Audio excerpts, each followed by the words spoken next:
Pangeran Singodrono atau Ki Singohandoko. Beliau adalah tangan kanan dari Pangeran Diponegoro dalam pertempuran melawan Belanda. Pangeran Singohandoko dimakamkan di Dukuh Megot, Sumberagung, Kleko, Boyolali, Jawa Tengah.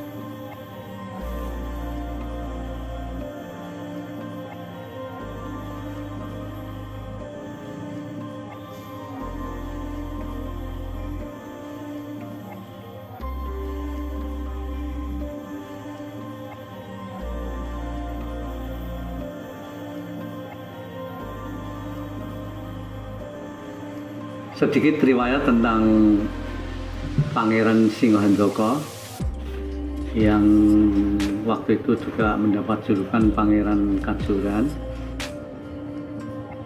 Saat ini makamnya di Dukuh Megot, Desa Sumberagung, Kecamatan Kleko, Kabupaten Boyolali.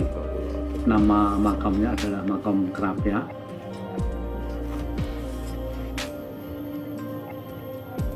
Sejarah sekilas tentang Pangeran Singohandoko, beliau waktu itu adalah menduduki salah satu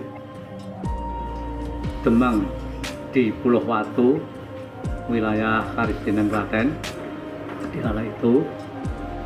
Nah, pada saat itu Pangeran Singohandoko adalah merupakan salah satu orang yang dipercaya dari Pangeran Diponegoro, bahkan waktu itu boleh dibilang menjadi senopatinya. Pada saat itu, pada tahun kurang lebih 1825-an, peperangan yang namanya Perangan Daman Diponegoro, dan dikala itu adalah Belanda sedang menyerang di wilayah Karistenen Kademangan Pulau Watu itu, sehingga Pangeran Diponegoro beserta Eyang Singohandoko dan para prajuritnya mengadakan peperangan dan melawan Belanda.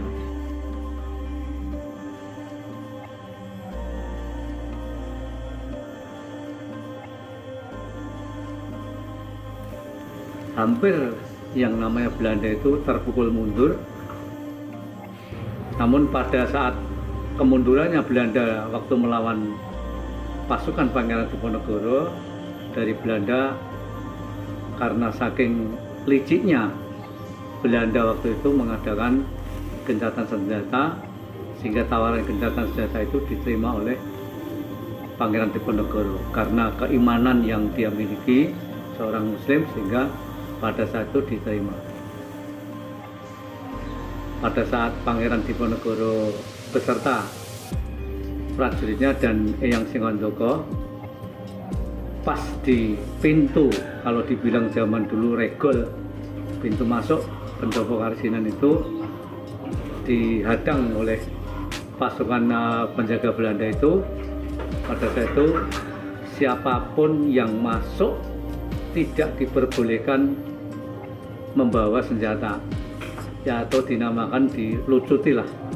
Akhirnya Pangeran Diponegoro beserta Eyang dan beberapa pasukan masuk di pintu masuk di halamannya, tidak sampai ke pendopo. Di situ malah ditangkap, bukan diajak musyawarah dan berunding, namun malah ditangkap, sehingga Pangeran Diponegoro diborgol, kemudian dibuang ke Makassar. Eyang Singohandoko merasa junjungannya di bawah, melakukan peperangan kembali bersama prajurit yang lain. Namun karena kemungkinan tidak ada persiapan untuk perang, sehingga Eyang Singohandoko terpukul mundur ke utara sampai masuk ke wilayah Kademangan Pangkremping Untorajo yang sekarang dinamakan Desa Sumberagung, Kecamatan Kleko, Kabupaten Boyolali.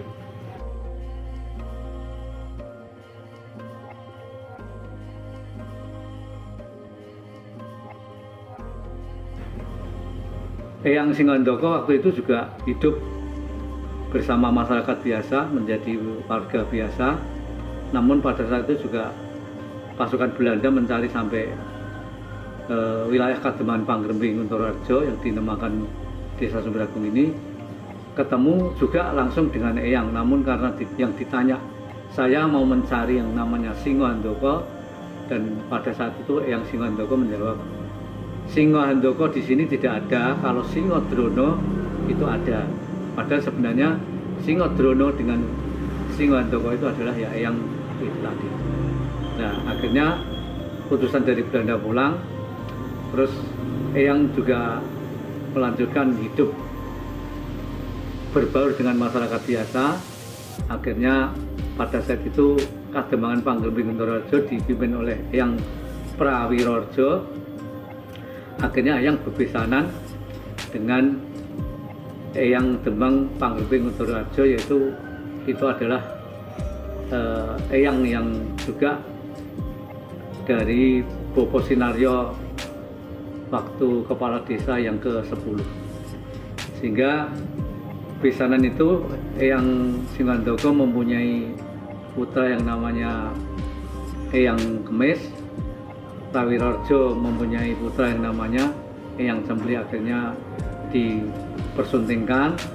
Akhirnya setelah itu mempunyai keturunan, bahkan hampir di wilayah Ngegot sini kemungkinan besar paling enggak 40%, 5% itu adalah keturunan Pangeran Singandaka. Bahkan ada juga yang di Karangpakel, ada yang di Karangmojo termasuk Pak Lurah Toha.